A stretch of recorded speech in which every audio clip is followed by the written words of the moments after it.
J'ai fait un jeu de société. Bonjour YouTube, j'ai fait un jeu de société. Même en tant que geek, le confinement, ça a été ultra long. Au bout d'un moment, même les jeux vidéo, on les a tous faits, on les a refaits et refaits. Et j'avais du temps, comme la plupart d'entre nous, et moi j'ai fait un jeu de société. Pour la petite histoire, j'ai invité mes neveux à jouer à un jeu de société à la maison, un ancien jeu de société que j'avais avec des figurines qui s'appelle Heroescape. Heroescape, un super jeu de société, je crois que c'est l'ancêtre de Warhammer, qui date de 2004, donc j'étais assez content de pouvoir jouer avec eux. Je les ai laissés sans surveillance 5 secondes, et ils ont dû casser la moitié des pièces du jeu de société. Je pense qu'ils ont dû voir ma haine dans ma façon d'être, ils ont pas mal pleuré, ils ont cherché à s'excuser. En revenant au bout de 10 minutes, mon neveu de 8 ans était revenu avec un jeu de société plutôt bien fait. Et je me suis dit, pourquoi pas moi? Le jeu de société s'appelle Zombiephobia, la peur des zombies, ça s'appelle la kinémertophobie. J'allais pas appeler mon jeu kinémertophobie, j'arrive même pas à le prononcer. Comment j'ai eu l'idée du jeu de société? Covid, 6 mois de confinement égale toute la saison de Walking Dead, c'est bon? Qu'est-ce que Zombiephobia? On est en 2051 et le Covid a énormément évolué en transformant les gens en zombies.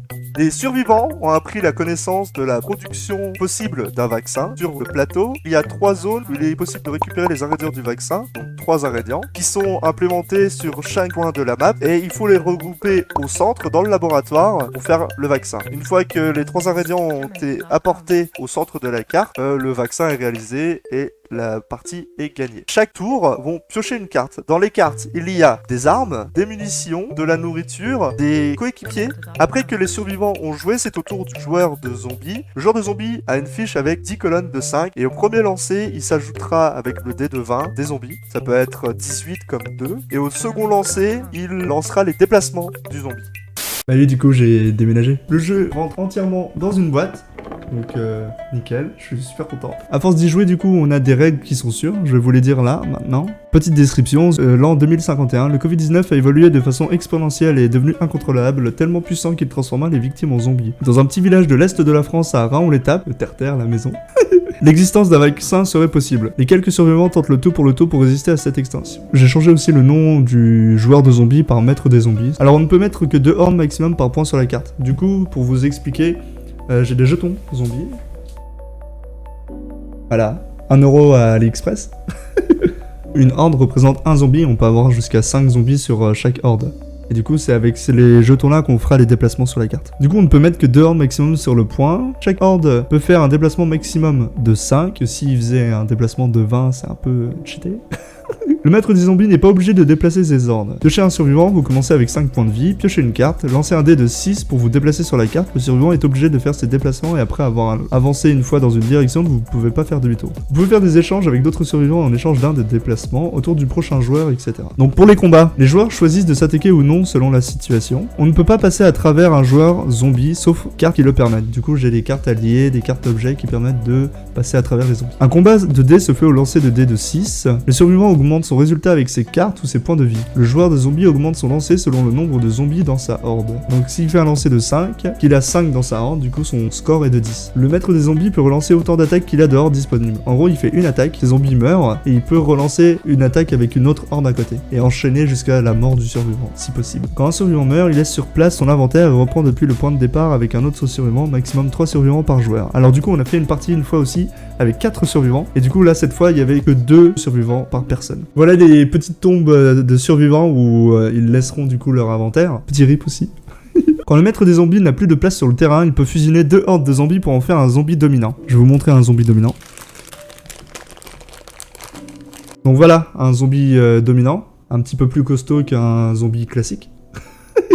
Le joueur de zombie peut faire un zombie dominant si il a 50 zombies sur le terrain, s'il y a déjà un ingrédient dans le laboratoire, s'il peut en invoquer 2 s'il y a 2 ingrédients dans le laboratoire. En gros, un ingrédient est au laboratoire, vous pouvez invoquer un zombie dominant. Un deuxième ingrédient est apporté, vous pouvez invoquer un deuxième zombie dominant sans forcément avoir 50 zombies sur la carte. Les zombies ne peuvent traverser les safe zones. Les safe zones, c'est l'église, la ferme, le chalet, le laboratoire. L'ingrédient à apporter au laboratoire. Les survivants peuvent déposer du matériel dans les safe zones. Quand on pioche un allié, il remplace celui présent. En gros, on peut pas garder le meilleur allié. Dès qu'il y a un nouvel allié, il remplace celui qui est déjà sur place. Le maximum de munitions, flèches et de 10, le surplus est jeté. Dès qu'on a passé 10 munitions, de flèches, de balles, et ben du coup on jette le surplus. Maintenant que j'ai à peu près tout expliqué, je vais vous montrer 2-3 photos du jeu.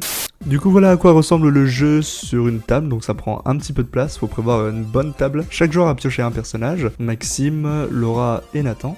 Tous les joueurs commencent au point de départ, donc tout en bas à droite de la carte. Donc ça ce sont les lieux où les personnages peuvent aller pour débloquer une nouvelle compétence.